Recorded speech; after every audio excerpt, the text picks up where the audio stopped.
After 12 minutes nga, kukunin na naman natin tong fixation. Ilalagay rin natin siya dito sa may eyelashes natin ng mga 8 to 12 minutes pa rin. Parehas lang nandoon sa may firm.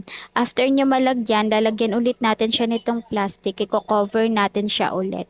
Tapos ililib nyo na lang ulit siya.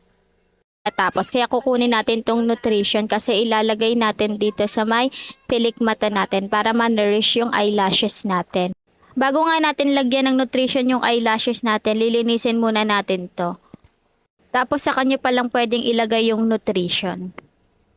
Patapos na nga tayo, kaya kukunin na natin itong cleanser. Lilinisin natin yung sa mga gilid ng mata natin bago natin matanggal to para hindi tayo mahirapan magtanggal ng lip pads.